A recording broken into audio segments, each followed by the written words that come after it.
Welcome to the Realtone Podcast once again. My name is Antonio Alcazar, and today I'm with Blanch. Say hi, Blanch. Hello, everybody. Okay, so if this is your first time joining us, let me catch you up real quick on what I do here. I interview a person that I know, and sometimes people that I don't know, and we talk about the way that they structure their reality insofar as their political beliefs and their spiritual beliefs. And the reason we talk about those two things is because those are the two things that move the world and all of society and everything that we do.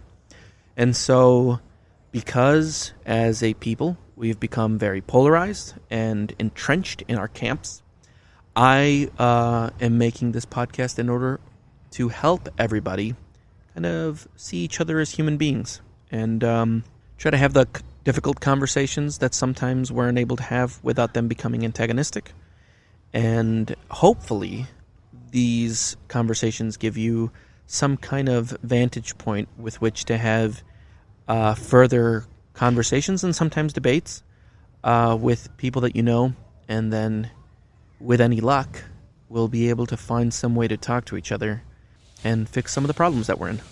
Also, I do this podcast outside, and sometimes you'll hear things like a weed whacker in the background.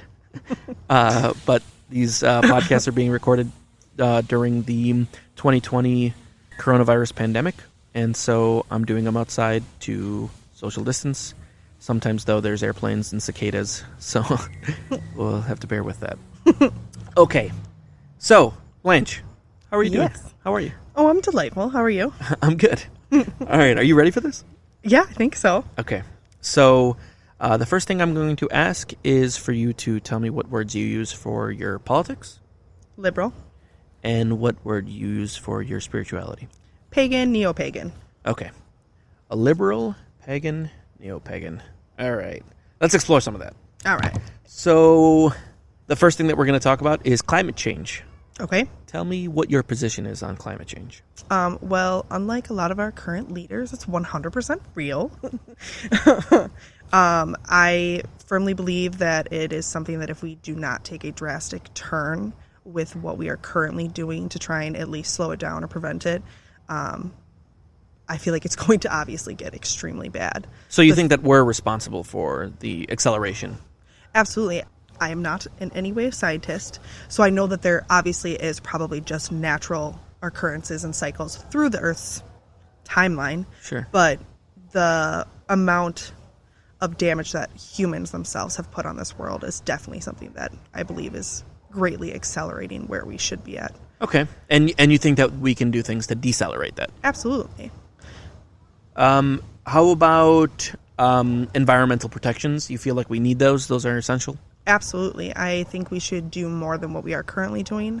I don't necessarily agree with the current administration's rules and regulations and defundings of a lot of our natural resources and like national forests and protected land. It's definitely something that we should increase. Like, we are only given one place to live, at least as far as science has taken us so far. Sure. We shouldn't keep destroying it openly. Is there anything that kind of pushes you towards the idea that this is probably the case? Like, is there something that you've seen that's like to you evidence that this is probably something that you should believe rather than it's just a hoax, you know? And I feel like, especially because we had the opportunity with the pandemic to watch everything pretty much just shut down and see some of the changes that happened, even just in like, you know, your small city's environment or whatever, like you can see by like decreasing the crap that we do to the earth every day that, oh, look at that, it really does get better. Sure. Yeah. You're right. I mean, we did see quite a bit of evidence there. Okay. So how about gun control? Where do you stand? I think that people should have the right to own guns. I myself own guns. I definitely think there should be more regulation behind how someone can obtain a gun and how someone can continue to keep a gun. So, do you have any specific idea as to what you think should be in place? I personally feel like unless it is maybe like a hunting shotgun or rifle under the care of a parent, you shouldn't be able to purchase a gun until at least 21. Okay. Is that not the case here? I thought it was 21. I thought it was 18 in Wisconsin. Oh, okay, but 21. I might be wrong. Sure. Okay. but ideally 21. Yes, ideally across the board should be 21. Sure. Even to own?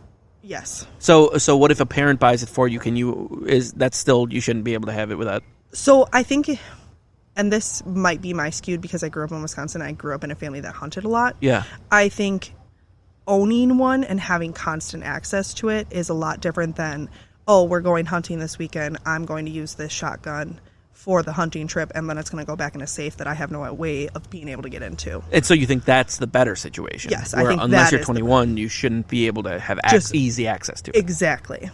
I think that there should definitely be a longer waiting period. There should be more in-depth screenings behind someone actually being able to purchase a gun. In-depth screenings, insofar as what are they looking for? Any type of criminal history, any type of criminal complaints that they could actually get their hands on. I would love to say that there should be some sort of check as far as mental health. And that's me saying that, knowing that my current mental health diagnosis might actually bar me from being able to get a gun under these regulations. Okay. But I feel like if you're in a place where that is why you are trying to purchase a weapon, whether it's to do harm to yourself or harm to somebody else or a group of others, like being able to have a system in place that might help you get the help you need instead of a gun, would be the ideal situation. There's a lot of rules, obviously, that probably would prevent that from ever being the case, but I feel like we could have a better screening system than what we currently do. And not being able to have the loopholes of gun shows and everything like that. The gun show loophole. That's it's a contentious issue. Yes, I agree. Okay. Do you have any thoughts on military spending? I guess I don't know about that as much as what I probably should. I guess I don't really see the need for as much spending and continuing to wage war on land where we shouldn't be.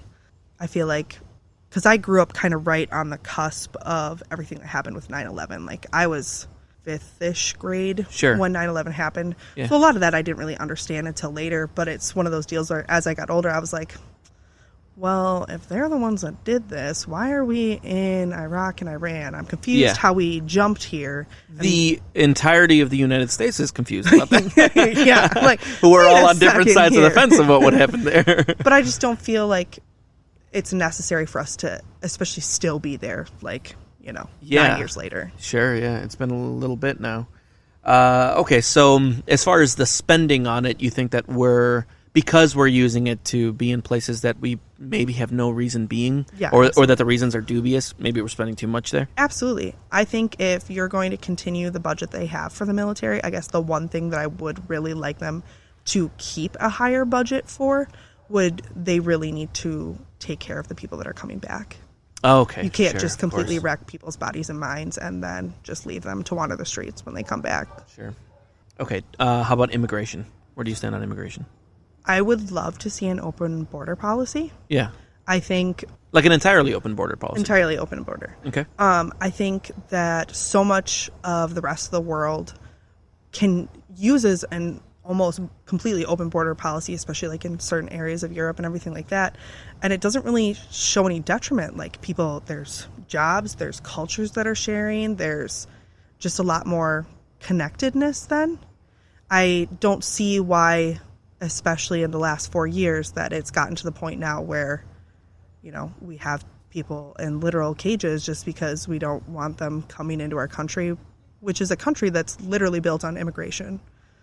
We wouldn't be here at all if people wouldn't have come here from somewhere else, for the exception of the indigenous people, which they get treated like crap too, and they didn't even immigrate here. Yeah, right. They also having a great time with us. No, like if they were like no more immigrating, I guess I would agree with that because we ruined this for them. Sure, yeah. Okay, so so as far as the immigration policy, you think that there shouldn't be any prerequisites to coming over. You should just be able to enter the country whenever you feel like it. Absolutely. I guess I don't necessarily agree or disagree with some of the screening. Like, obviously, if somebody was like a mass murderer that was coming and just like, yep, I want to be here. Sure. Maybe wouldn't want that to be here so much, but I think it should be a far cry from where we're at. And the fact that people have literally suggested building a wall. Like, sure. That's a little A, it's opposite. not going to work. And yeah. B, it's stupid. Like, yeah, that's the opposite of what you want. Exactly. The opposite. Okay. How about, you may not have anything to say on this. Okay. But how do you feel about women being in control of their reproductive rights? Oh, jeez. Okay, so unless you are the one that has to carry anything in there, you should get zero say in it. Okay. I am a mother. Yeah. I have 2 beautiful children, and I am very happy that I have them and that they are a part of my life. Yeah. But that does not in any way make it so that I should be able to decide what anybody else does with their body. Sure. Like, I got pregnant at 19 with a guy that I barely knew, who now is my husband 10 years later. And of course, everybody has that moment when they first get pregnant, especially when they weren't trying to get pregnant, where they're like, well, what do I... And I couldn't. Like, I'm completely in love with We've built a great life together. I love Jack so much. No, I'll edit it out. Don't worry about it. But I would never push my values or my choices towards somebody else. You shouldn't be able to control, what birth control I use or what I decide to do as far as my family planning. Nobody should have those choices except for the person that's actually going to have to experience that. Sure. Okay. And then what about healthcare more generally? The access to healthcare and all that? I think we should have a universal healthcare. Yeah. I don't understand how we've gone this long and this hasn't been something that's changed. There are so many people that either have very limited access to some sort of healthcare or just no healthcare at all that their lives could be improved so much more by just one simple thing. Anybody that has ever been on state insurance will know that there are definitely a lot of benefits to it, but there's a lot of places that as soon as you say that's what you had, you're treated differently. So having it just be across the board, everybody can go to the doctor would be really great. Like my own personal situation, I've been through both having it through work and having state insurance. And I've definitely had those times where I've not had any, and that's a lot of stress for somebody. And that would relieve so much stress for so many people and give access to mental health care and just regular checkups that people obviously need. Okay. Let's move on to the police situation in this country and the Black Lives Matter movement specifically. Okay. So police and pertaining to that, or just police in general first? Police in general, and then how it pertains to the Black Lives Matter movement, and then your thoughts on that too. So police in general, and obviously I've not met every single cop in this nation. Yeah. Strong dislike for. Sure. I think in theory having somebody to try and uphold laws and prevent crime is a good idea. Do I think the way that we have structured police in our country? Absolutely not. I think that there should have been a lot more thought and planning into it, because it pretty much just seems like we gave somebody a position to protect property and not people anymore. Sure. So you think fundamentally police are protecting capital and not people? Absolutely. And then how do you feel about what's happening with the Black Lives Matter movement currently? By the way, for those of you listening to this in the future, and actually when you click on the button, it'll show you when this was uploaded. But anyway, if you missed that, this is being recorded in August of 2020 for reference. I am so unbelievably proud of the fact that as a generation, it seems that finally everybody just got so fed up that they're just like, fuck this. Like, I'm over it. I don't understand how you can't think that someone is a human and deserves the basic rights of being a human. I hope and pray a lot that things will change for the better with all of this. But you do think that there is a skewed as far as the opportunity police towards BMO? Yeah, and not just the police, but do you think that the Black and African American experience in this country is structurally Absolutely. one-sided? Systemic racism is alive and well and operating in the United States, 100%. Yeah. I saw the best explanation for systemic racism that I've ever seen, because I've tried to recently explain it to a couple people that I know. It's like systemic racism is where you say there was absolutely no racists actually working in the system. Yeah. And systemically, the system is still working against people and of color. You believe that's the case? Absolutely. Okay.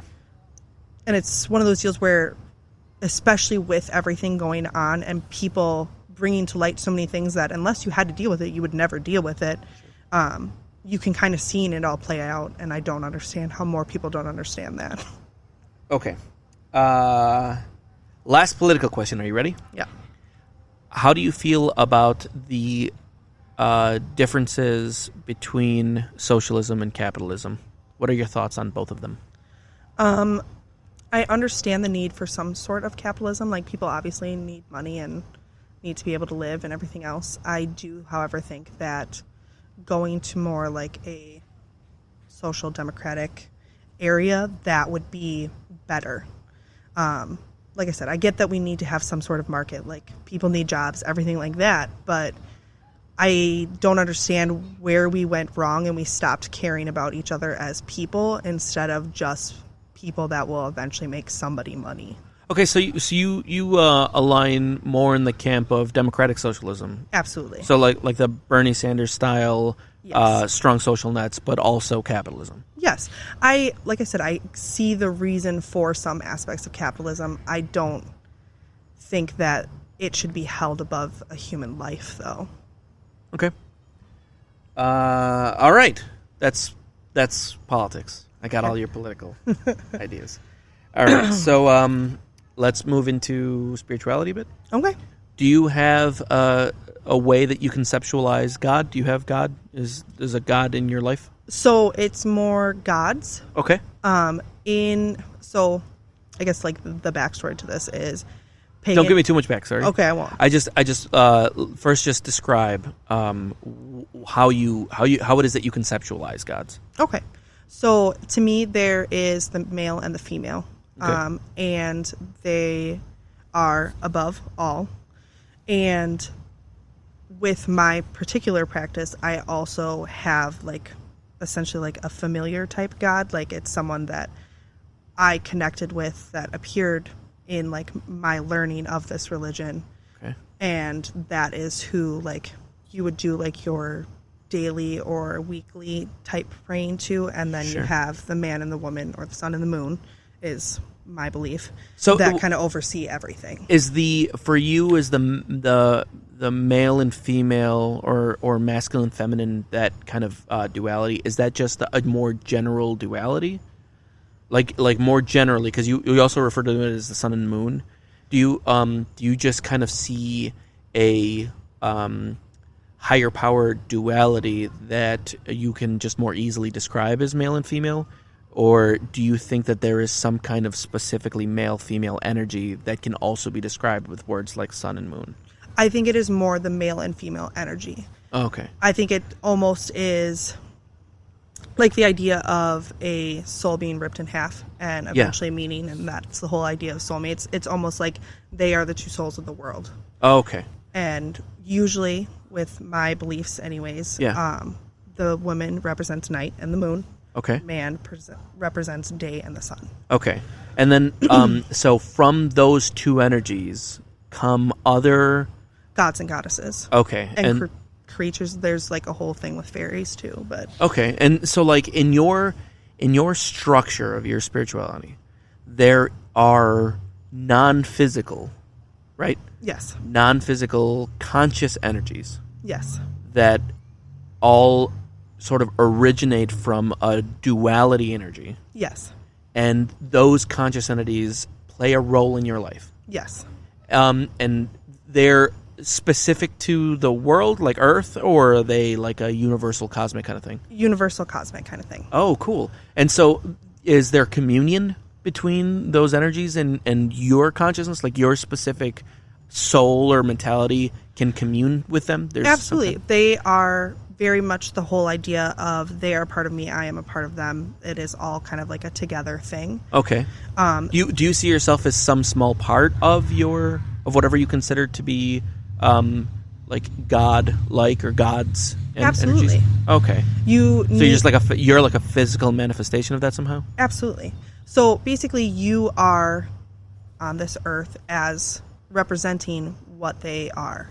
Okay. You're a piece of them, and that is how you are formed. And there's different characteristics depending on what parts of them you connect with the most. Like, I am feminine. I am definitely more, like, my practice seems to work better at night. I definitely have more of a connection to the moon as someone that has an actual cycle, and everything like that plays more into it. But there are definitely still people that identify more with the sun and the day that are not male as well. Like, it's kind of, you just find your balance in between the two. It's more of a spectrum as far as like what you feel from the two different sides of it. Learning about it, there's so much information and so many unknowns that you kind of just pick your way through tons and tons of books and tons of reading and meeting new people and being able to discuss it with them, and you kind of just pull your ideas. Sure. I mean, there definitely is a structured type of paganism. There's definitely religions that have just completely pulled off of that. Do you feel like there is some objectivity to all of these unique perspectives on paganism? Is there some constant through line, some constant? It's definitely all more of a nature-based understanding of religion than what your typical like Christianity religion would base off of. Sure. There is a lot more to the rituals as far as like what time of year they should happen, like what season they should happen, what you incorporate your rituals during those different seasonal times. It's pulled a lot from like how the world itself changes over the course of a year. Sure. More so than, okay, somebody died back then and that's why we celebrate things now. Okay. Okay. All right. Like there's some kind of, and I may, like, I'm just no, you're kind of like guessing, but there's some kind of like cosmic energy type situation. Absolutely. So it's all based off of essentially like the wheel of the year. Okay, and that, like, because of some non-physical or not yet measured, like, celestial events. Yes, that's why certain things are more pertinent at different times of the year. Absolutely. Got it. Okay. How about the soul? Do you have a conceptualization for what the soul is? So I guess it's not. I've never like referred to it as a soul, but because it's all based off those two energies. And both of those energies is what created me. That is kind of like our version of soul. It's, to me, I guess I see it more as eventually the energy that I have here is just not going to be anymore. I will die, and my energy will then go to, well, a lot of people call it Valhalla. I haven't really figured out my name for it, but Valhalla or Otherworld would be like the two main names that are used in a variety of pagan religions. So do you feel separate from your whatever your soul energy is? Then you feel separate from that as you, Blanch, the person. Do you feel separate from whatever your soul is? Is that more like a battery or? Not so much a battery. It's something I think you kind of grow and use to put your energy out. Like, it's something you can take a piece and use your energy, like during a ritual or something like that, and be able to take a piece of your energy and put it out in the world and do what you intend to do with it. So it's definitely still a piece of you, but it's not something that can be broken. It's more so like when I move on from this world, it will go on to be with the god and goddess and like my energy will live there. You had a mosquito on your nose. Oh, okay. Okay. I was like, what? I didn't want to interrupt you, though, until you started talking. All right. So Valhalla, that is a word that is used not necessarily by you, but by people who practice or believe in pagan, like have a pagan structure that represents a afterlife, some kind of afterlife. Absolutely. So, what kind of like structure does that have? So this is the problem. So pagan is basically an umbrella term for a lot of different religions. Yeah. To you, like, what are you zeroing in on? So, like, not necessarily what is the pagan afterlife, but what do you think the structure of the afterlife is? Somewhere closer to probably like Wicca. I think that once your physical body dies, your soul leaves, it gets to be with the rest of the energy that you have put out into the world and the two commanding energies over the world. Okay. I think that reincarnation is kind of the idea that I see. Like, I can't, in my beliefs personally, I feel like you get to be like this cosmic energy that can then be in other things. It doesn't necessarily you come back as a human, or like there's like a code to like how you will come back or anything like that, but I think you don't ever truly leave this world to go to a different world. Okay. Your physical body just kind of stops being here. And then as an afterlife entity, you're able to reincarnate as something non-human. Like Absolutely. Like a tree or something? Absolutely. And that, like... I feel like a lot of people end up with something during their physical life that they considered a familiar. Like, a lot of people will have, like, a plant or an animal or a goddess or something like that they do really connect with. Yeah. And that will play a role into where their energy is dispersed after their physical body leaves. Okay. So kind of like a connection you make throughout your life is where you end up in the afterlife. Yes. Is that the end of that afterlife cycle, or do you have an end to your afterlife cycle? Is there somewhere where this all... Where you just stop? Yeah. Not that I could foresee. I don't think you could take the energy and just stop it. Sure, okay. But you don't have like a endpoint heaven type situation. No. It's just always life rebirth cycle. Yes. Gotcha. Okay.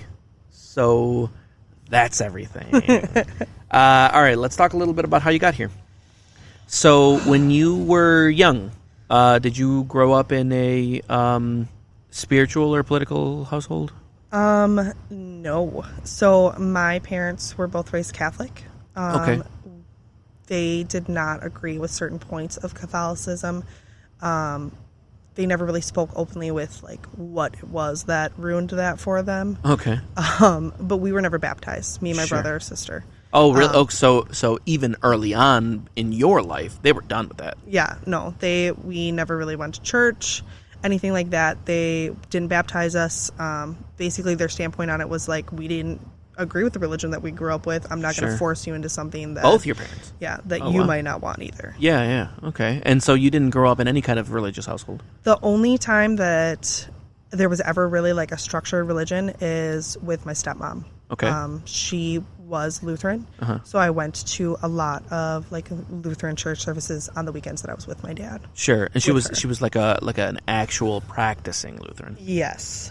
And what was that experience like for you? Did you enjoy that, or were you just absent-minded the whole time? Honestly, like me and my stepsister just sat there and wrote notes to each other. Like it wasn't anything that I... You know, I don't think I've talked to a single person that when they were young was just blown away by religion. I fucking loved it. Like whenever I would go to church, I'd just be like in awe of what they were talking about. I mean, it was definitely like more so the Sunday school, because we would go to Sunday school with them. Sure, yeah. That was more like interesting. Yeah. Like when you're just sitting there in church and like... Well, they kind of bring it down to like a kid's Exactly. level. And I mean, I was, I don't know, like 5th, 4th grade. Sure. 3rd grade maybe. And so I was not super old. So like when the pastor was standing up there, I was like, I don't understand anything you're talking about. Yeah, of course. But they're definitely talking over kids at that point. Yeah, absolutely. Yeah. But in Sunday school, it's just like...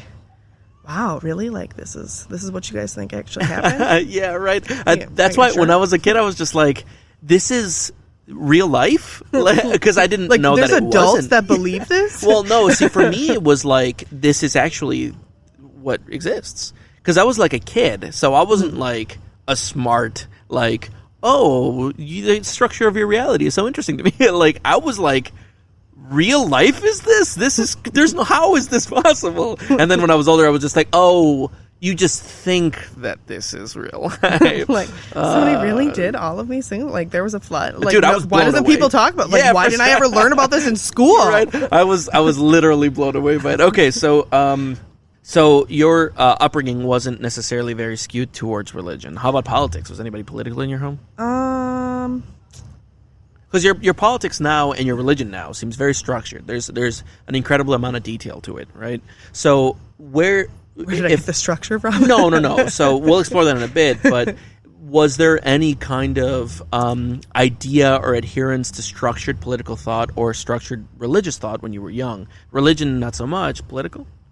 So political was never, like, they never talked policy or, like, even necessarily a lot of current event with me.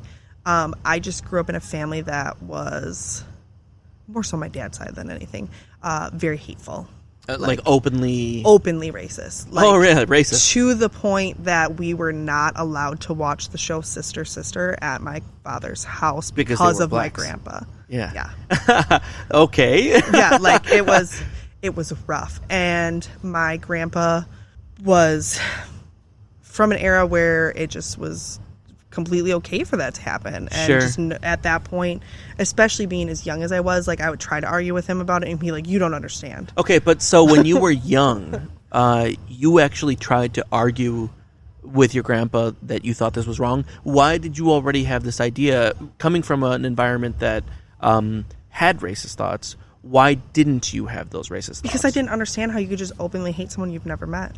So, but enough so that you would argue against an authority absolutely. figure? Especially once I started, like, actually being in school and Sure. making a bunch of friends that were, you know, sometimes black. exactly. Yeah, like, sure. it's like, I don't get why, like, he's great. Why don't you like these? Like, Yeah, I don't yeah. understand where this comes from.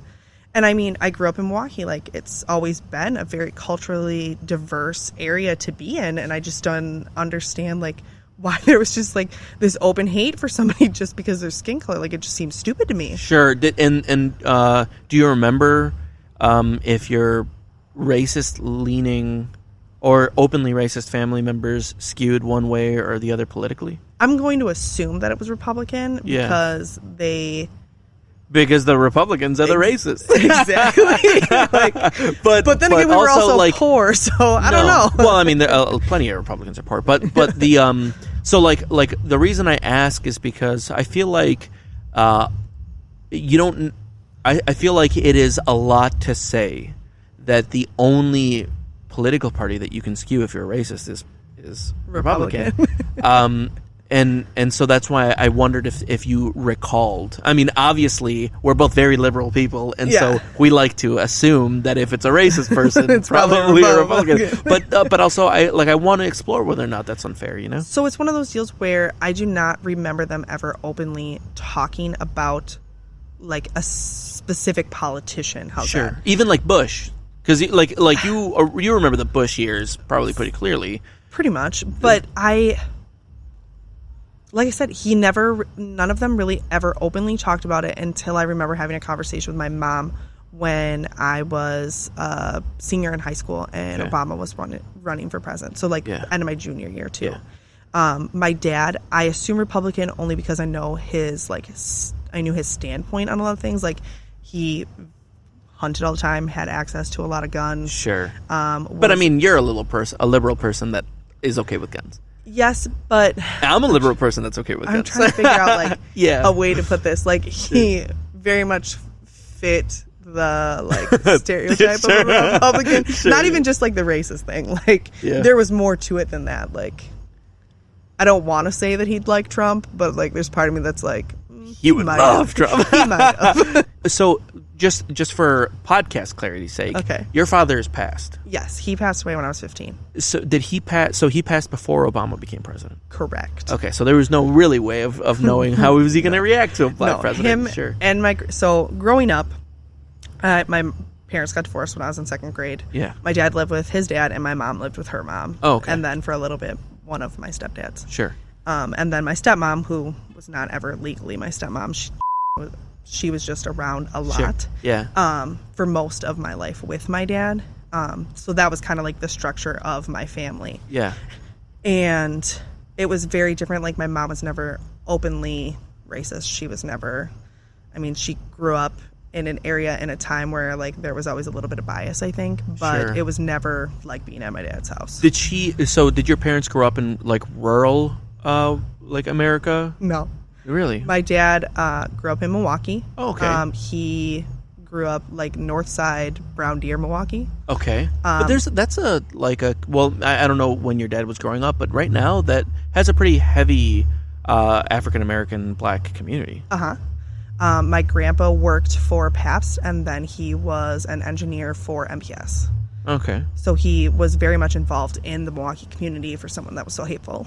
Yeah. and so that's very interesting to me, because a lot of what you hear is that people are specifically racist when they don't have any exposure to diverse communities. It's a racism you more often see in homogenous communities. yes. And so he was in a diverse community specifically. He's of that community that grew up in Milwaukee and watched it become more diverse, or the area that he lived in became more diverse, Sure. or they got the African American community got pushed out of where they were into different housing. And he was like resentful of it. And he was resentful of the fact that his neighborhood changed and there was nothing he could now do he about had to share. Exactly. Oh, that's where very we're interesting. And he never made any kind of effort or was exposed in a way that kind of showed him a more empathetic or No. he was always like staunchly in his camp. Yes. And my dad obviously was raised that way with Sure. his sibling, and my grandpa, before he moved to Milwaukee, lived in Beaver Dam. So it really was like I feel like a lot of his carried over, and then it just Sure. got worse when Milwaukee started to change. Sure. And my mom grew up in Butler. Again, not like super undiverse, definitely close to diversity. And I forgot, your mom said, or you said your mom wasn't openly racist ever. No, never.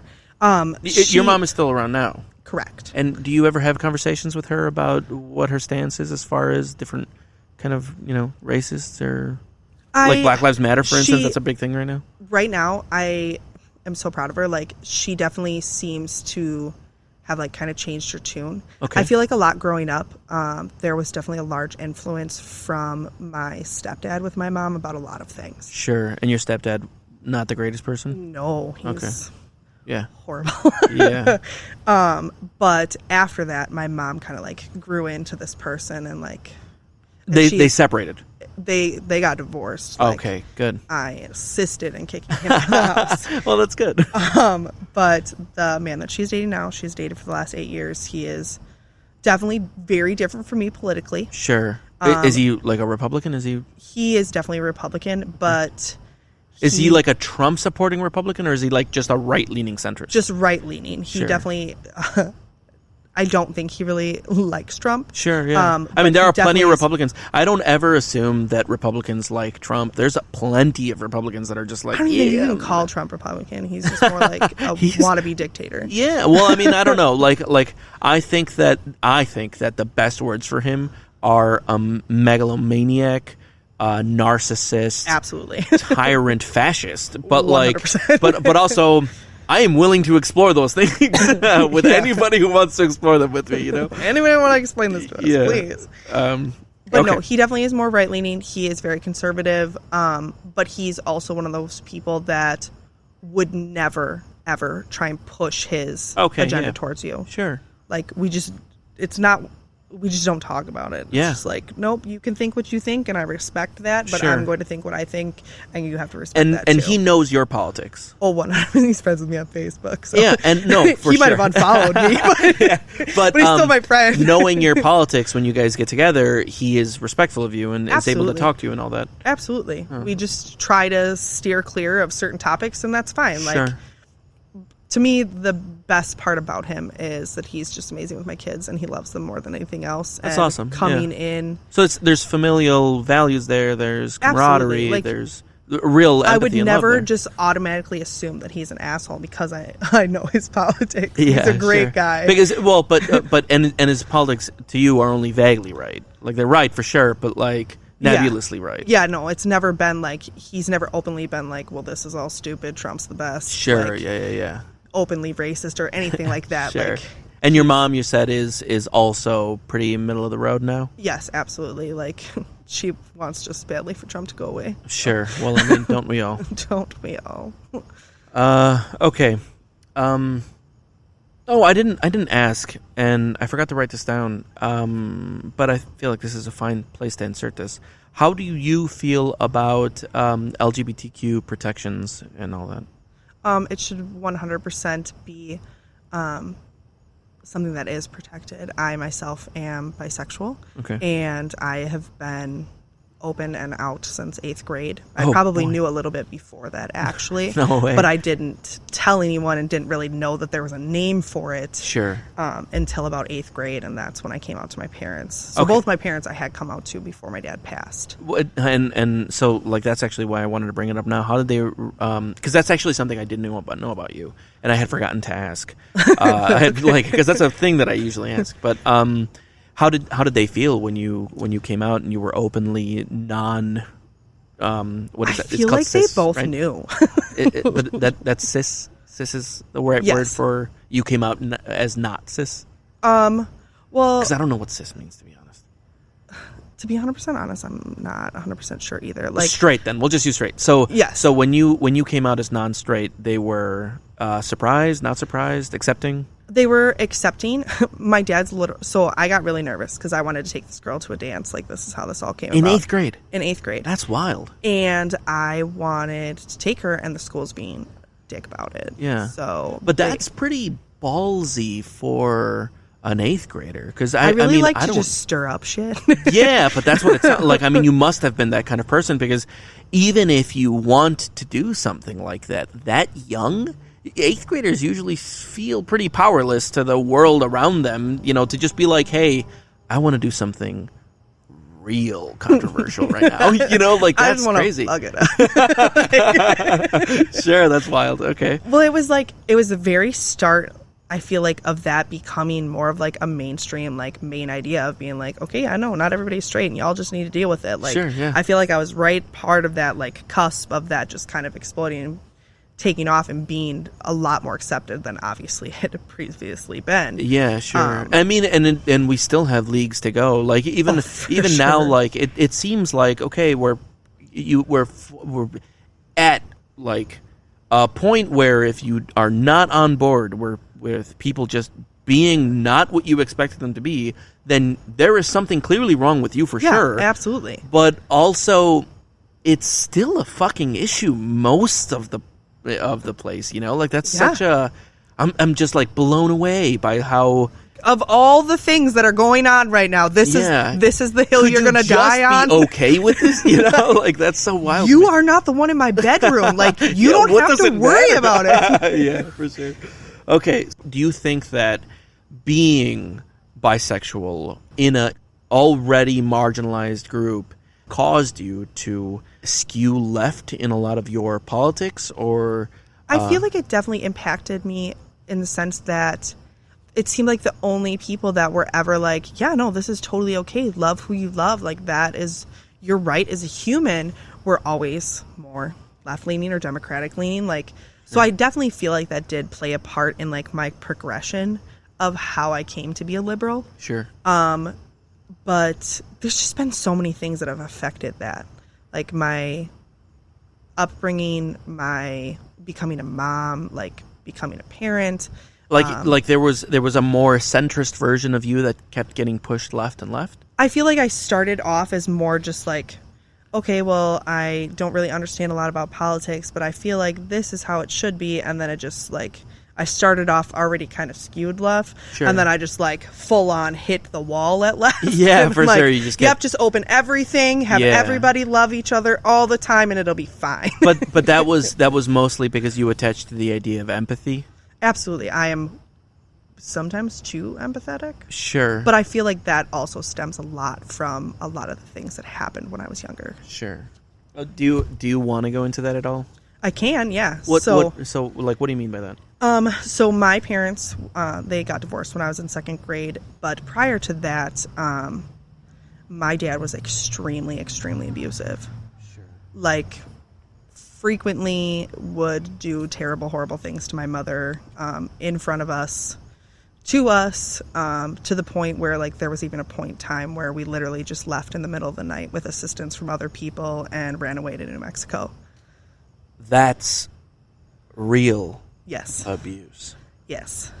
So this is where my hatred of cops also comes from. So Why? My dad's family member was a Milwaukee police officer at the time when we ran away. And then what, he like found you somehow or Yes. some shit? Oh, My Jesus. mom had us call my dad because she knew that if she didn't make some sort of contact, there was always a chance that he would eventually do something terrible. My dad's favorite threat was always to do something to himself a lot of the time. But, like, just kill himself. Like, Yeah. he just like threatened you guys. with Yes. it. Jeez. So my mom... Did your dad ever, like, afterwards mellow out about that? Because that was when you were young, right? He never mellowed out. He was always like an abusive literally like the last maybe 6 months of his life. Oh, wow. Was like the first time that I ever saw him, like, and my mom, like, openly okay talking to each other. And, like, What did your dad pass from? He had a massive heart attack 3 months after his dad died. We Really? found out about him being dead at his aunt's funeral. It was like a really rough sophomore year. Yeah, I can't imagine all that death all at once. So, your dad suddenly, about 6 months before he'd passed, started to mellow out a little bit, Yes. and then he died. So my dad has always been a really bad alcoholic, like a case of beer a night type of person. Okay. And there's a lot of time where he could ride that buzz and, like, be okay, like, Yeah. kind of dickish, but okay. Sure. Anytime you threw in hard alcohol, though, you just, like, knew as Yeah, soon as I saw a that was bottle it. out, I was like, this is Yeah. gonna fucking suck. Yeah. You wouldn't just leave? You didn't have the option to? I was too young to. Yeah. You figure I started staying with him on my own with my brother and sister when I was in second grade, Sure. and my grandpa was just as big of an alcoholic, so there was, like, all the adults in my life that should have been doing something never did anything. So because of the abuse, you kind of skewed towards empathy. Absolutely. You can't not be empathetic in a situation like that, because you feeling empathy and being able to read the room emotionally Yeah. would be a very big factor in whether or not something terrible was going to happen to you. Yeah, sure. So you just kind of always had to focus on what is the mood here today. Yes, exactly. You have to get good at reading that. Sure. And that's why a lot of people are like, I don't really know if I'm necessarily empathetic or if it's just a key Yeah. point. And yeah, I could It definitely was grew in up your an survival for sure. abused home. And so you started to kind of zero in on people's emotional status as you were developing, absolutely. and that kind of forced you to put yourself in other people's shoes more, which is what you Absolutely. attribute kind of a left-leaning attitude towards. 100%. And like with the whole like the tying into the police officer, like there were so many times where cops and people of power were pulled into this realm and like knew what was going on, watched some of it happen, Yeah. and did absolutely nothing. Like I never truly thought about it until I was trying to like get ideas in my head for coming to talk to you, but I was like, I've literally understood white privilege my entire life, and I just didn't realize it was white privilege. Like I watched my dad like throw us out of a van and knock out my stepmom and crack her head on a rock, and a cop let us leave with him even though he's drunk. Like that right there, beautiful What the example of fuck? white privilege. Jesus Christ. And so you never had in your mind that a police officer's Was a good thing. executive job, like Was to protect executable somebody? job, was to defend or protect anybody. No. To you, they were doing literally nothing. Absolutely nothing. And So now you honestly, see people saying, hey, you're doing literally nothing. And you're like, yeah, that's kind of their whole deal. Well, and the worst part is like a lot of the times, like it's not that we ever called the cops. Sure. Like even my mom, she was too scared to do something like that. Like she Yeah. couldn't, because she knew that he would talk his way out of it yeah. as like this strong man. Sure. That, And they were the just strong going to white let it man. happen. Yeah, Because you well, saw it, the example of it happen. Exactly. Yeah. And like even like times where like we would be driving in the car and he had been drinking, or there was literally a beer can in his cup holder or anything like that. And he's like, well, I have a CDL and I have these kids to take care of. And like, if you give me this ticket right now, I'm not even going to be able to feed them. Like, and they would let him go. And just let him go over and over and over. And like, even when he got caught doing something worse than that, like hitting somebody, getting into a fight, anything like that, like they never did anything. So not only did they do absolutely nothing, we knew exactly what was going to happen as soon as they left. Yo, of course. It was just going to get worse. That is an insane amount of coddling to another human being.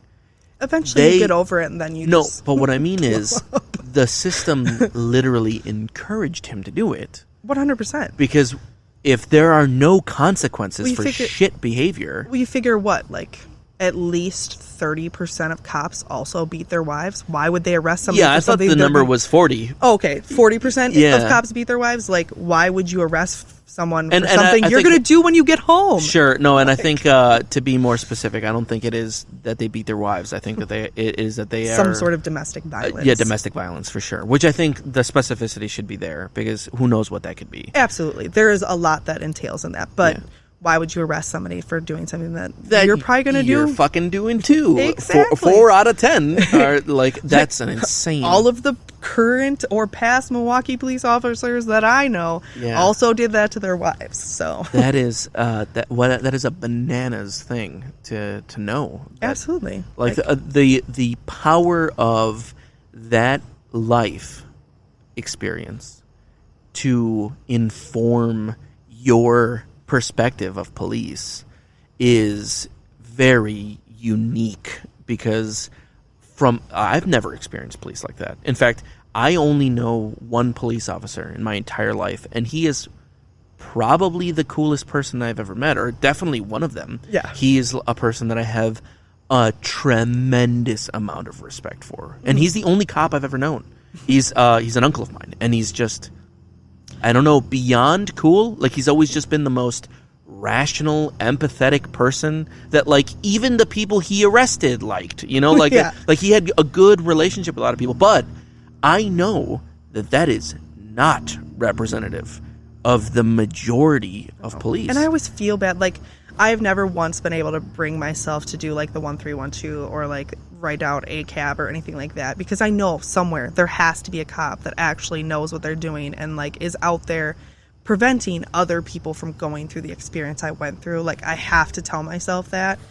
I just personally haven't experienced that yet. Yeah, and no, I think that police and the structure of police is set up to discourage that kind of officer.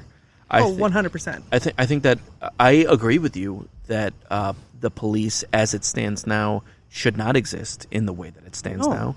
I am full blown for the abolishment of the policing system as we have it, and I think that more often than not, it is encouraged to toe the line when you're a police officer and you see absolutely, and we've seen that even like in recent current events. Yeah, like, of course. Watching the George Floyd video alone, it's like you watch people stand there watching it happen, and you can see in their face that there ain't shit they can do except for just stand there and let it happen. Have to let it happen, and that is knowing. Like, I want to inform the people listening to us that I have all of those beliefs, knowing full well that there are some human beings doing the job of policing that are probably authentically good human beings who are trying their best to do as good as they can. To do good in a system that's broken. But the system that they're in is fundamentally not the best we can do. We could figure out a better system for this. Absolutely. And being able to have more public services instead of just like a super heavy police presence. Yeah. Like, would have been so much better in my personal situation. Yeah, for sure. And I know if that there were social workers coming to, maybe with some police there to, make sure that nothing got out of hand, but if there were mainly social workers that came to help you out, you might have been helped or out. If, like the police did their job and reported it to like CPS or social services or something that could have... You don't understand. Your dad would have lost a CDL. I don't understand. You don't understand. How would he have paid the bills if he didn't get to abuse the shit out of you guys? Okay, so I've got a couple of things that I want to go back to and ask you specifically. Okay. The first is, so when you were talking about a person's ability to purchase firearms, you said that one of the things that you would want to have a little bit more visibility on or restriction for is specific criminal complaints that would inhibit a person from purchasing a firearm, and not just the criminal complaints, but also mental health issues. Absolutely. Do you have an idea for what specifically, and now I always need to make sure that people understand, I know that you're not a policymaker, and I know that this is not something that you're supposed to solve right now, but just kind of like, examining rough idea, more. Yeah, what would you like? Just examining your specific mentality around this. What would you like to see changed as far as, or what would you like to see flagged specifically about, or as far as criminal complaints or mental health issues? So this kind of ties back into my dad. Like, obviously, it was my dad's house that I did most of my hunting on. There was always quite a large amount of firearms there. And obviously he never actually got in trouble for anything. But there was records of police being called for domestic violence. I want to say there's at least 10 records that are like open records that this happened. He didn't get charged with anything. He didn't get arrested, but they were there.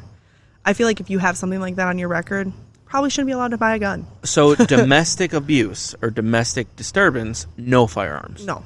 Especially if it's... that's a lot of people. Especially if it's repeated. Like, if you have one or even two. Like, everybody's gotten a fight. Okay, not everybody. But there's a lot of people that have gotten... I don't have a single domestic abuse. For clarification, neither do I. Everyone's got one or two domestic abuse cases. But everybody has gotten into a fight that probably got too loud, and there can always be that neighbor that, like, hears that and is trying to do the right thing and, like, make sure that somebody is not being actually harmed. Yeah. And the cops show up and they're like, okay, can you all just calm down? Right, and then there'd be an open report. Yeah. Okay. But having it where you could have 10 yeah. and still continually buy weapons. Sure. And then use them for stupid things. Yeah. Probably not great. So a number, you wouldn't have a specific number, but you think that more attention should be put on like frequency. Absolutely. Because there are so many times where, especially with domestic violence, where people will call the police and nothing will be done about it. Sure. But it will continually happen. So I think giving somebody less access to weapons if they're already seem to be kind of sketchy in their realm of what they think is okay to do to another human would probably be okay. Sure. Okay, and then mental health. Do you have any things that specifically you would flag? So I feel like if you're super depressed or like have clinical depression or recently, left a mental health facility for treatment or something like that, like not having access to a firearm where you could potentially do real damage to yourself or to others or have, somebody see that and affect them for the rest of their life, like that should be something that should be taken into consideration. Like I said, I understand with like HIPAA and everything else, I don't think that can ever actually be a thing. Yeah. But what do you mean? What's HIPAA? I don't know what that is. Are you being serious? Yeah, I don't know. Oh, okay. HIPAA is like the legal system in place that doctors cannot share your private information with somebody outside of the medical field. Oh, okay.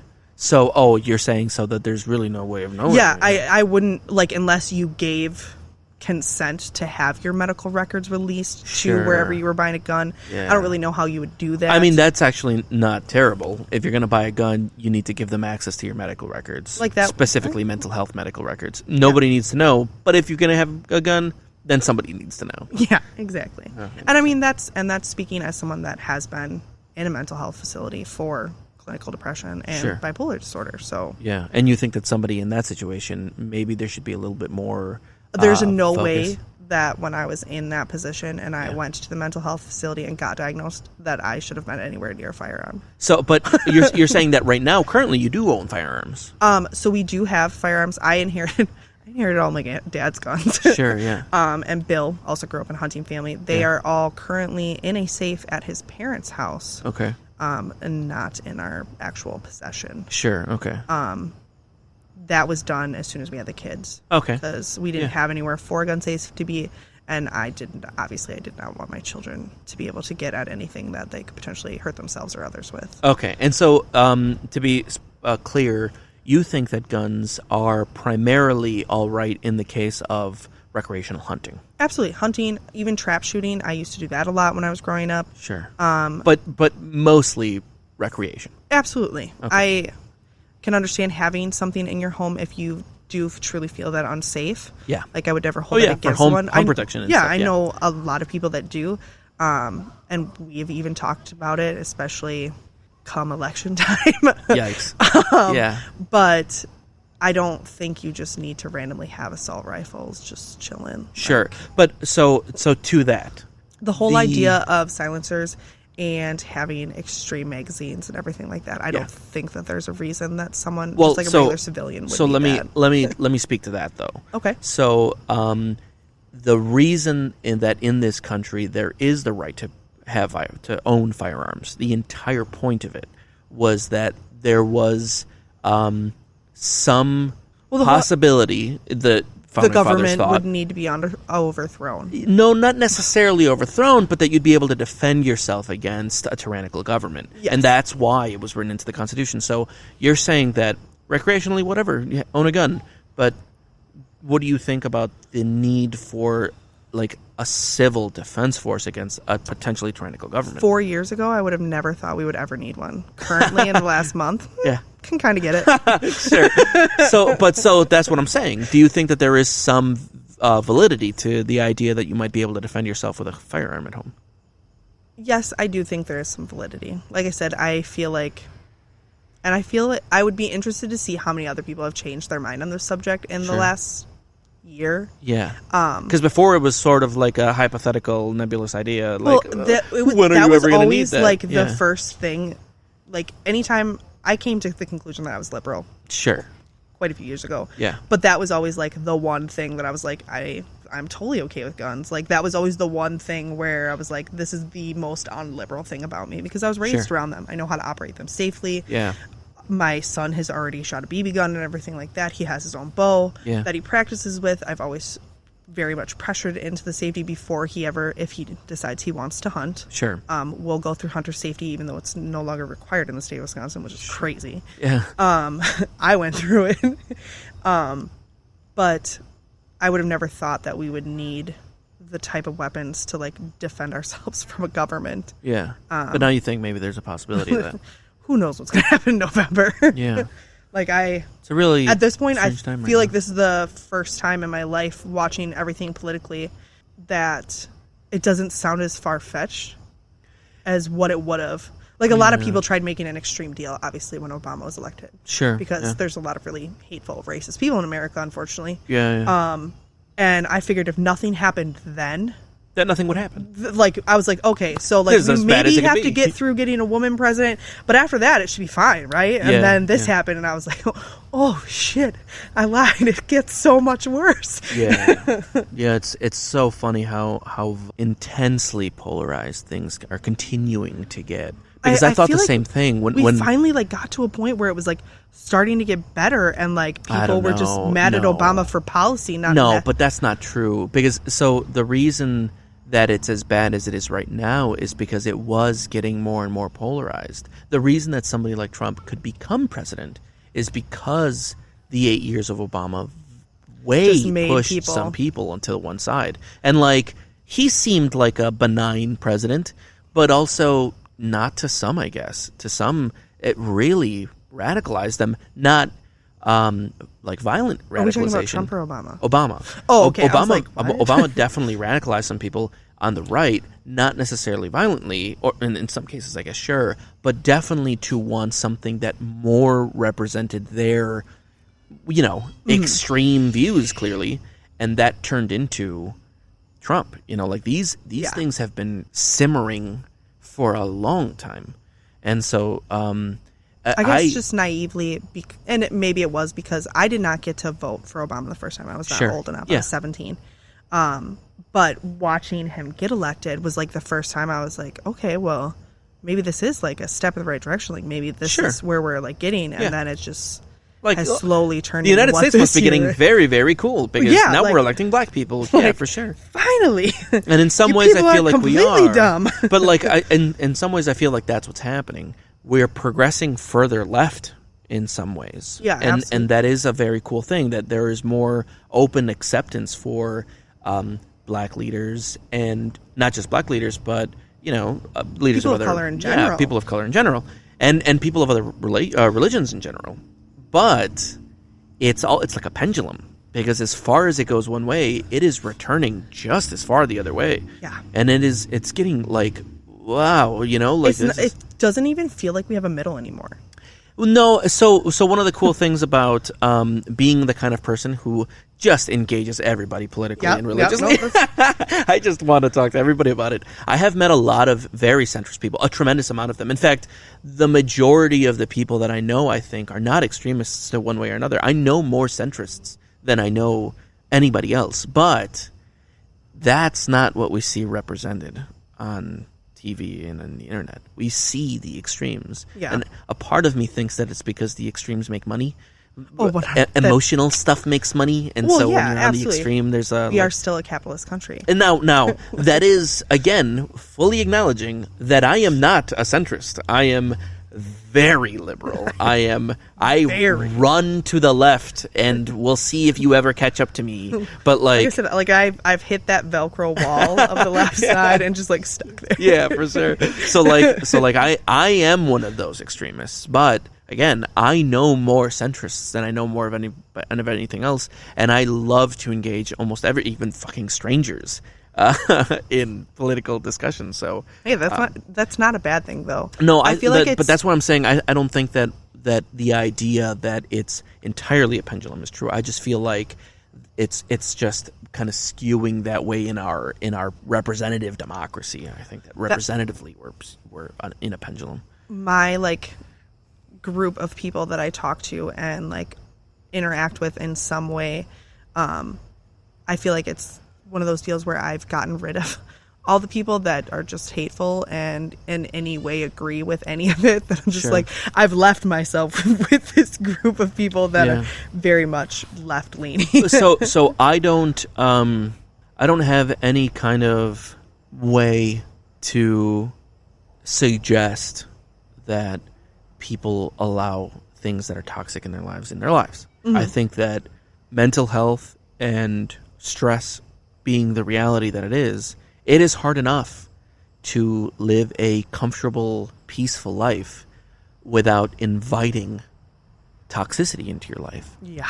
But I do think that it is, when possible, important that we face some of that toxicity when possible. Mm. So for some people it is not possible. For some people that is just not a thing that they're emotionally capable of doing, and that's fine. There's no judgment there. But when there is full-blown, you're saying some shit I don't like, goodbye. You're saying some shit that I don't like, goodbye. If you cannot do that and try to, not in a performative manner, which is to say on Facebook, but if there is a possibility to do this with a human being that is on the other side, and if you think that you have it in you and that they have it in you to have a discussion that doesn't devolve into antagonistic offenses, like yelling at each other, I do think it is necessary that we do these things, because if we don't, that's the only way we'll understand it. It'll only just keep getting terrifyingly polarized to the point where, and I'm not saying it is anybody's fault that eventually some tragic shit might happen, but I do feel like before tragedy strikes, we need to calm down. Could try to fucking just maybe even just find some way to commune with each other, because if it's just a matter of just we are building our camps now, then we are literally leaning into the polarization. My big thing has always been okay, if you want to talk policy, if you disagree on little things, absolutely, let's talk about it. Let's see if there's a middle ground that could have been reached if people would and the government would actually try. But if you're going to openly have disregard for basic human rights, that's where I've just gotten to the point now where I'm no, you know what? If you don't think people should be able to love who they love, if you don't think people should be able to be who they want to be, if you don't think they should be able to have health care so they don't die or go years without insurance and let something get worse until the point that they are having vast amount of problems, like, you are not worth my time because you obviously just don't have the amount of compassion to be able to be in that situation. Sure. I think compassion, empathy, sympathy, and being able to kind of understand another person's situation, which is another way of saying all those things that I just said, that's super essential in being able to have a conversation about it, clearly. Yeah. And if a person's not able to have that kind of conversation, then a lot of times, what are you doing? Having a non-constructive moment with somebody who's clearly not trying to listen? But I think an attempt should be made by those who are willing to make the attempt, because it's also inviting a tremendous amount of stress into your life. Yeah. Whenever you have conversations like this with somebody who's clearly in opposition, it is stress, undue stress, literally stress you don't need. And so I totally understand people that do not prefer to engage in people like that. But I do think that if you've got it in you to try to have some discourse with somebody who vehemently disagrees, I think that you should attempt to. And the moment it starts getting toxic or non-constructive, then cool, walk away from it. I get that. But we should attempt construction. I understand why they think that. It's just getting so scary. It's just so scary. It's terrifying. Okay, so next topic. Do you have an idea as far as what you think about a person needing to assimilate to the culture that they're immigrating to? Now talking about immigration. Like, because a lot of what you hear is, they're going to come here and they're going to establish their own, like, for instance, during the Syrian migration, when a lot of the refugees were trying to leave war zone, there was a lot of talk of, they're going to be expecting Sharia law and they're going to not assimilate, and our civilized cultures are going to have to deal with a more barbaric mentality, which, I mean, in my point of view, is some of the most racist shit that you could say about another human being. But like, real. Yeah, but like, what do you think about the idea of a culture wanting to maintain that cultural integrity and not have to compete with vying culture? So I guess my thing is, as far as like everybody freaking out about Syrian, any immigrants at all, I feel like America has such a skewed, especially Americans that are not looking to understand other cultures, they have such a skewed view of what the actual rest of the world looks like. Like, they think anything outside of Europe, Canada, and the US is basically just like desert.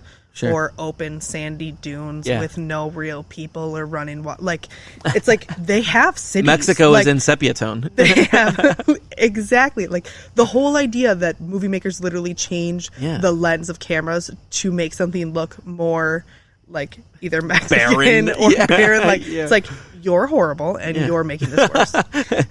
Mexico is like cities and shit, right? like there's actual buildings and like people wear clothes and shit. Man, like, it's mud huts and sombreros. It's just like, how can you be this dumb?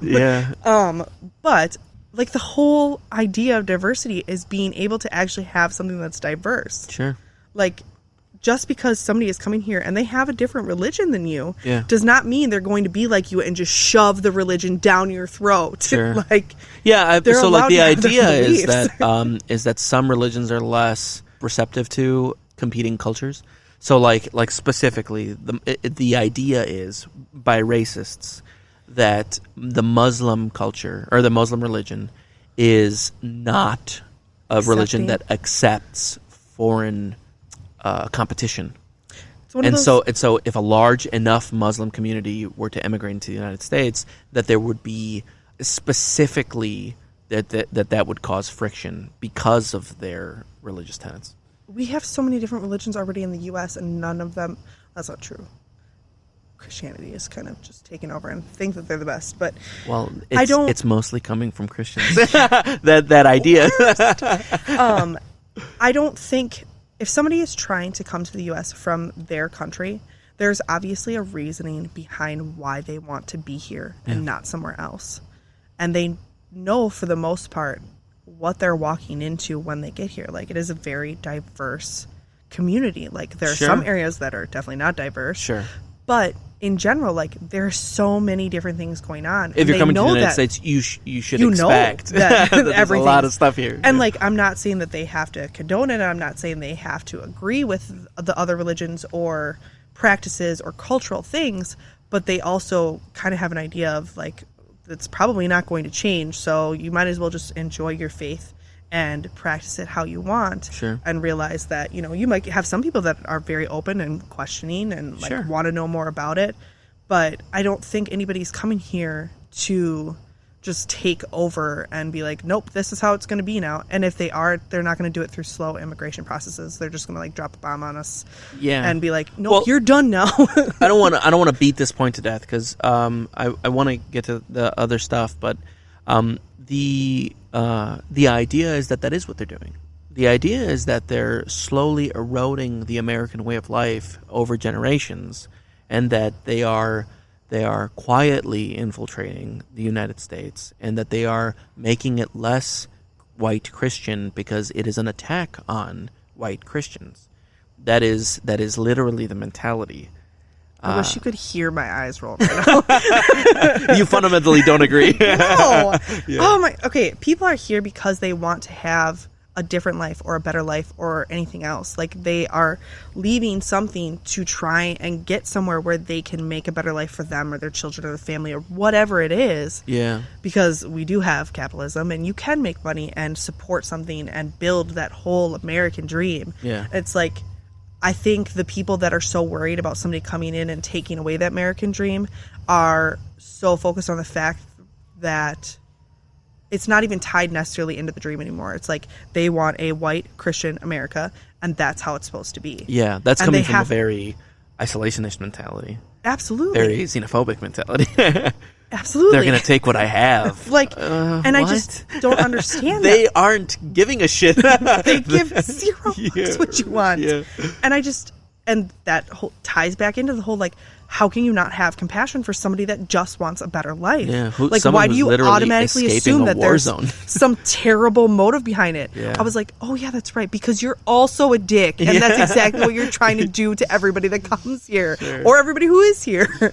Okay, let's go to this next thing here on women's reproductive health.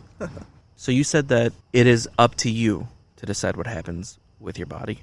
Absolutely. Because you're the one that's carrying the burden. Yes. Of whatever happens. Absolutely. Whether it's a life or it's not a life, that is something you have to develop. It is literally being processed inside of your body. Exactly. But the idea, the opposition thought to that is, should you have the ability to decide on a life you've created, because you are creating another life, that's another agency in the world, and you are saying that you should be able to terminate that agency. How do you feel about the idea that you are deciding for some other consciousness whether or not it gets to exist? So my feelings on that are kind of that whole argument of, okay, when does a person actually become a person? Yeah, when do you think that is? Because I guess underlying the question, that is the center of it. When do you think it is that a human being should have agency we should respect? I guess I don't think you can put a date on something like that. I think that most people hear that you can do an abortion up to a certain age or up to a certain like month period, and they're like, oh my gosh, people are just like ripping out whole babies at 9 months. It's like, no, if something is being done in a third trimester abortion, that is being done either to prevent the mother from dying, to prevent the baby from dying, or because something has already happened to the baby. But you think that by the third trimester, there is some consciousness there that we should respect? Is that why the third trimester seems like a more contentious point? I think people have the tie to the third trimester because that's when a baby actually looks like a baby. It's like the size of a baby. It doesn't have a tail anymore. Like, it has functioning organs, and it could live outside the mother.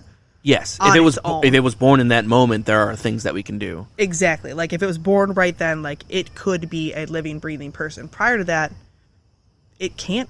Like, what is it? Like 28 weeks, 29 weeks. Prior to that, the chance of survival outside of the mother is extremely, extremely low, and in most cases will not work in favor of the baby. But see, so that's what I'm asking. So there are moments where clearly a baby is like a baby. Yes. Like there's like some kind of neurological activity that would suggest conscious thought. when it's still in the womb, and who knows when that starts? Like, I'm not fucking like I don't know who the fuck knows what consciousness even is, right? Nobody knows. Like literally we don't. That's called the hard problem with consciousness. We have no answer for it, not in neurology or anywhere else. But at some point, you've decided the agency of this human life is still under my control, and if it lives or dies is still my decision. My question is, what? Because clearly you for sure have the mentality that because it is inside your body, you should decide. But where do you think the respect for the agency of another human being begins, if you have that, if you have any kind of construction around that? So here's my defense of this. Yeah. I am pro-choice. That does not necessarily make someone pro-abortion. Okay. I have had 2 children, so there was at least 2 times in my life where I had another human life growing in me, and there's, not that I actively thought about it, but there was always the idea that if I couldn't do this right now, that is an option to me. I personally was not able to do that. Sure.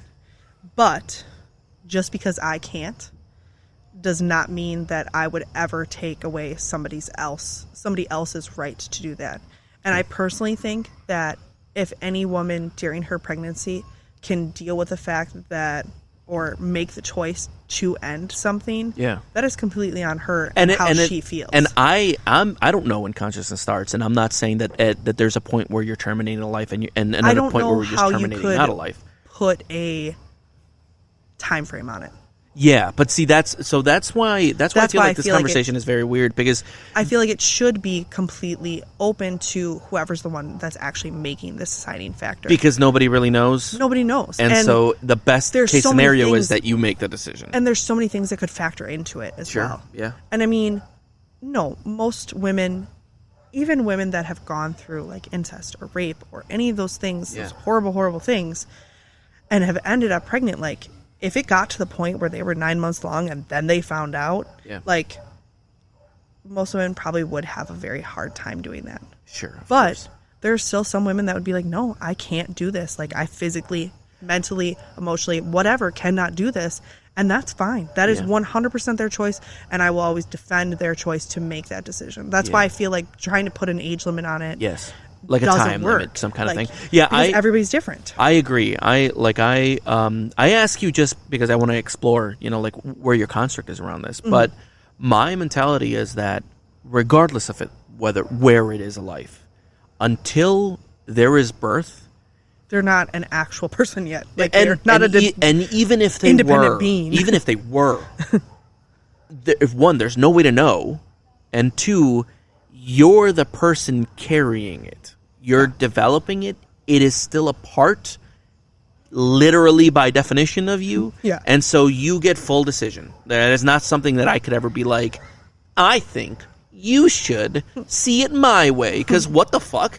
like whether it's agency or not, I think that until there is birth and it is an actual live thing, it is still just your choice. But I wanted to explore that because, I will never and have never have a baby. So like it's definitely more of a thing that I want to hear your perspective on and not necessarily mine. Yeah, like I said, I don't think, having been pregnant, I don't think I could do it. Yeah. But like I said, I will always defend a woman's choice. Sure. Because fundamentally they're the ones that are going through it. Absolutely. They're the ones that have to do it. And it's one of those deals where people can push, anti-abortion all they want. It's like, but if you're going to do that, if you're going to just take away every option that this girl has, then you need to actually give a shit after the kid is born too. Yeah. And even then, I don't feel like we should go that far. I feel like if it is not that time for that life, then it is not that time for that life. And the only one that can make that decision is the person creating that life. Exactly. Okay. Do you have any specific examples of systemic racism that you can point to that make you believe that the system itself is inherently racist? So Thankfully, I live in Milwaukee, which is one of the most segregated cities in America. Yeah. So there's a lot of systems. The fact that when we increased voter ID laws and upped the rules and regulations between Wisconsin's voter ID laws, they also conveniently removed, I think it's 5 or 6 DMVs where you can get an ID from the inner city of Milwaukee. Yeah. It's funny how that happened. I know, it's just and now the people in the inner city need to coincidences. really take some time out of their probably difficult to take time off lives. And there are very few DMVs, on a bus line. So if you don't have access to transportation of your own, it's crazy how that happens. Yeah. Or watching the city close down most of the polling places for Milwaukee. Yeah. During a very large election. Yeah. And I get that they played it off as coronavirus or whatever, but instead they had people waiting in line for 9 hours. That they really hate the person that's president right now if you stayed in line for 9 hours to vote against them. Yeah. That's true, deep, warranted hatred. Let's see. How about the idea that healthcare is bad in other countries that have it for free? That we have the example of great healthcare. For those who can afford it, sure, but if we had healthcare like Canada has healthcare, then we just have bad healthcare for everybody. That if we want to maintain our... I don't understand how people think that the healthcare in other countries is so bad. There are blatant, open ideas online, and, you can talk to other people and, interact with them. And everybody's generally yeah, this is great. Yeah, no, this is awesome. I went to 3 different doctors in the same day, and I paid $5. Yeah, you're right. That sounds like it sucks. Yeah. The ultrasound got brought to the room, and I didn't have to. This is fantastic. Let's do it this way. I actually, I don't know. There are certain things that I'm poking at that I'm realizing these aren't great, things to ask, because I would want somebody to try to make the case for why that would be, And, I agree with you wholeheartedly. I would rather have fine healthcare for everybody rather than space-age healthcare for 10 people. Exactly. And nothing for everyone else. Yeah. Well, and it's one of those deals, too, where it's very much the luck of the draw right now as to whether or not you have good healthcare. Sure, yeah, absolutely. I have great healthcare. It's all dependent on, who you work job. for or your spouse works for or whatever. Okay, I'm going to ask you couple more questions. 2 more questions. Okay. Spiritual ones now. Okay. What is the purpose now, talking spiritually? You said that a human being's life is a physical manifestation of the twin energies that created them, right? We're Yes. we're the human representation of dual energy. Yes. What purpose is that in your life? What purpose would there be to create some kind of human manifestation? Why are we here is essentially what I'm saying. So I guess my idea behind it is that is a very individualized thing that you kind of find out along the way. I believe that I am here to hopefully instill some sort of change or positivity, whether it be on the world in general or even if it's just to a single person. I feel you think there's some kind of moral imperative for our existence? Absolutely. I think that could change for somebody else. There could be a whole different purpose for somebody else that has the same beliefs as me.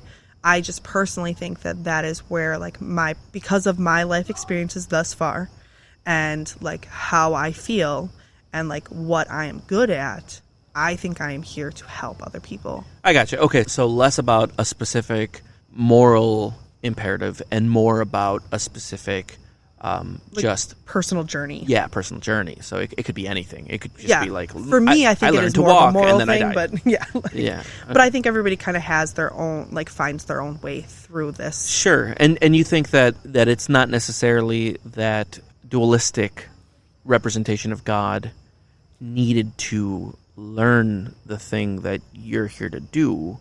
No, I think they put me here simply because I could make a difference. Once I kind of realized, everything that I had gone through growing up. Yeah.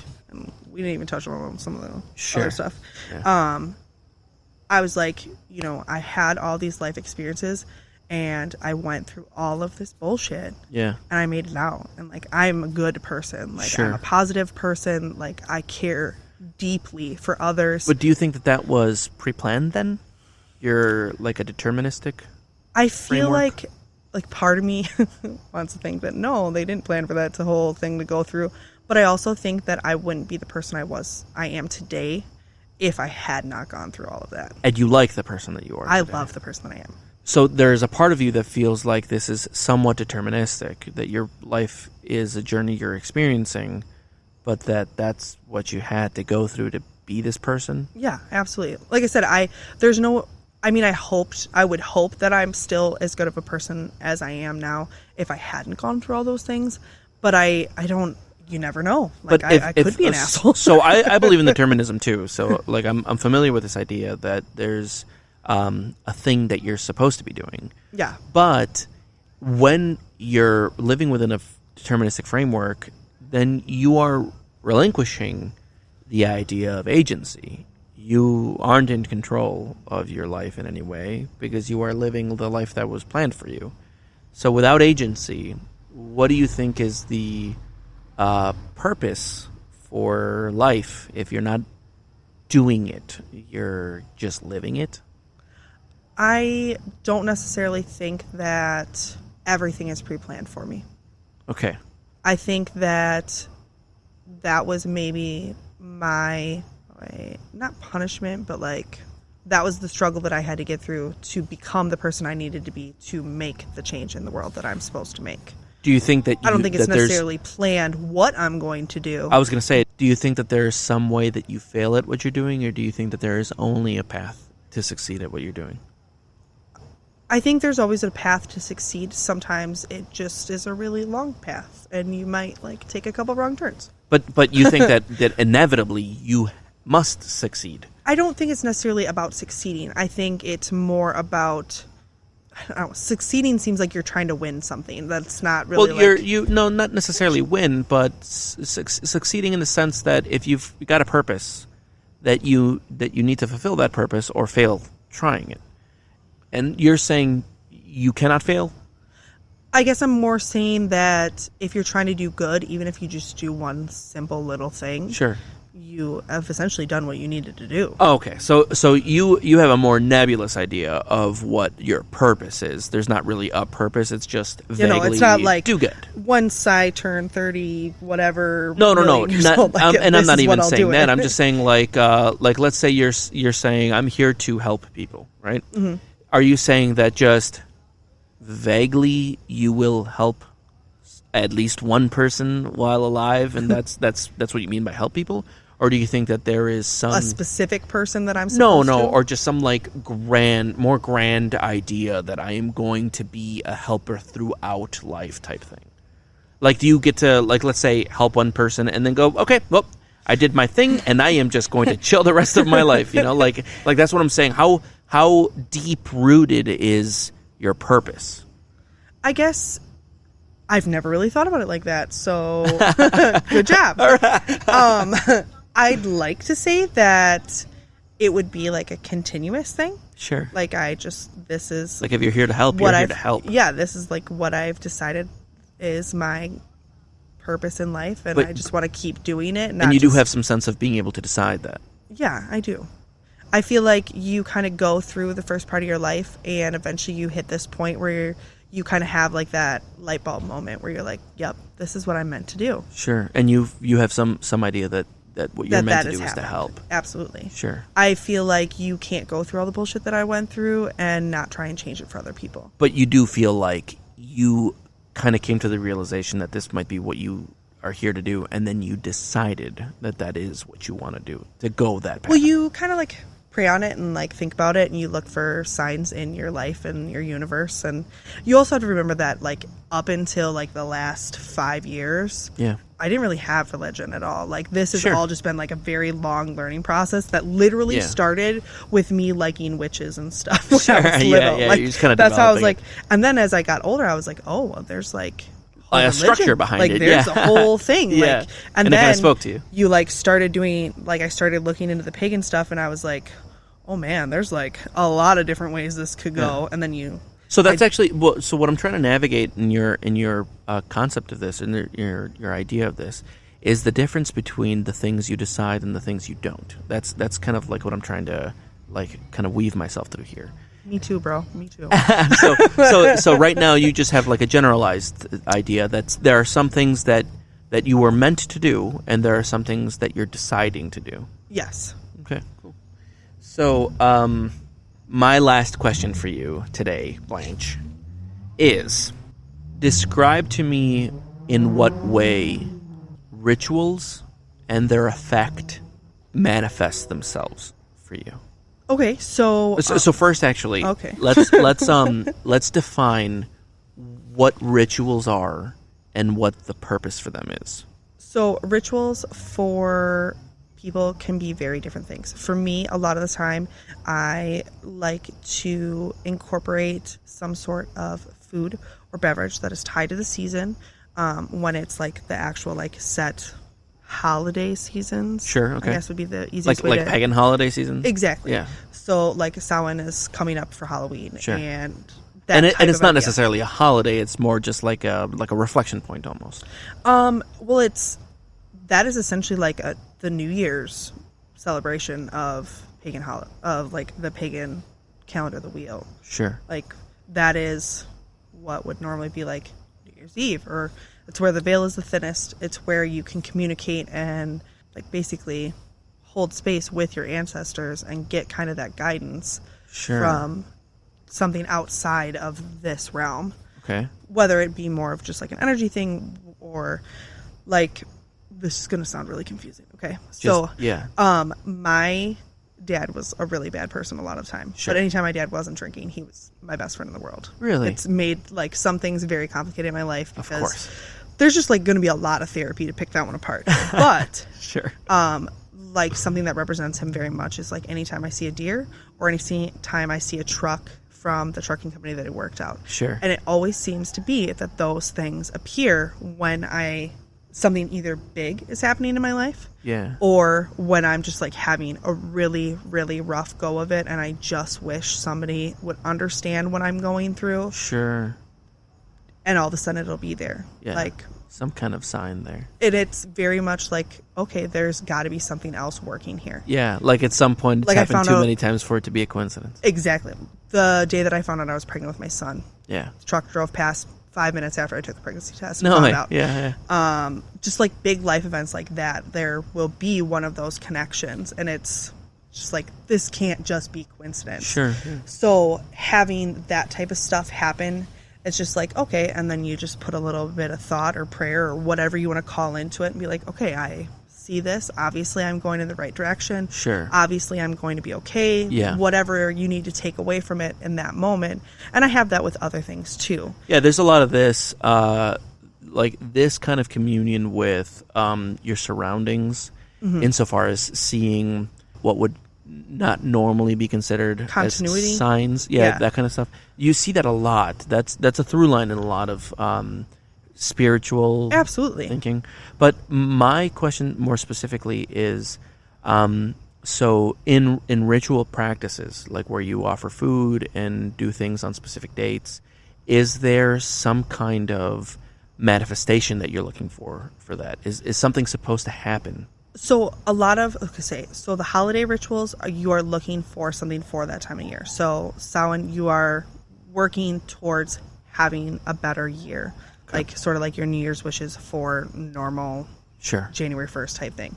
A lot of them are based off of harvest cycles. Okay. So like you're either wishing for new things in life, you're wishing for new growth, you're wishing for love, something like that is always going to be kind of tied in. You're wishing for something to happen in that point in time for the holiday rituals. So you do that, you put out whatever food, stones, candles, whatever your kind of ritual of your ritual is. Yeah. And you're hoping for something in that year. And then you kind of just either work towards helping that manifest or you will start to see signs that, this is happening. But the idea fundamentally is that you are asking for, with tribute, a specific thing to happen in your life. Absolutely. Or maybe not specific, but some kind of thing to happen in your life. And then you do expect it to happen because of this ritual. Yes. And have you ever had any evidence of that? I definitely have. I like stuff that's happened in my life personally, like either with my husband or with my kids or with my work a lot of the time, with me going through school, stuff like that has always kind of like come to fruition. And even if it is just... You have seen some pattern that coincides Absolutely. with the time of the year that you're expecting these things to happen. Absolutely. And you can do rituals outside of those times as well. Sure, yeah. Like anytime I move, I do a protection and a clearing ritual on whatever space I go into, just to kind of anything else that is there. Is that you expecting to create through intention some kind of positive situation for yourself, or is that you asking for protection from some non-physical entity? So the first thing I do is the clearing, and that's to create like a positive opening space, whether it either be other people's shit to leave because it's not on me. Yeah, but who's doing that? Who's clearing it? Is it you that's clearing it through intention, or is it a non-physical entity? So that's kind of where the whole like the twin energy, or a lot of other people will have like a specific god or goddess that they just like really connect with. Yeah. But it's using that energy that is inside of me to kind of like push out anything that doesn't need to be there. Sure. Okay. Like more of like getting rid of like a negative energy. Okay. The protection is more of kind of using that light and energy inside of you to just kind of be like, okay, I need this space protected. So it's kind of like working in tandem. You're asking for the ability to kind of clear this thing off. And something is going to come from outside of you to fix this problem. Yes. Through you. Yes. Okay. All right. Well, Blanch, I think that's it. All right. I think we're all done. That was a good long episode. But thank you. That was really fun. I loved exploring really these loved things. it. Yeah? Okay, good. All right. So if you guys enjoyed this, please follow me. There's a couple of different ways that you can do that. You can follow me on Facebook at the Realtone Podcast. You can follow me on Instagram at the Realtone Podcast. You can follow me on Twitter at RealiToneCast. So that's a little different. And you can also follow me on YouTube at the Realtone Podcast. I'd be happy to hear what you think. If you guys want to reach out on any of those social networks to express your thoughts, satisfactions or dissatisfactions, or if you'd like to get interviewed, I would love to interview you if you're interested in that. Otherwise, thank you for listening, and you will hear me again next episode. Goodbye.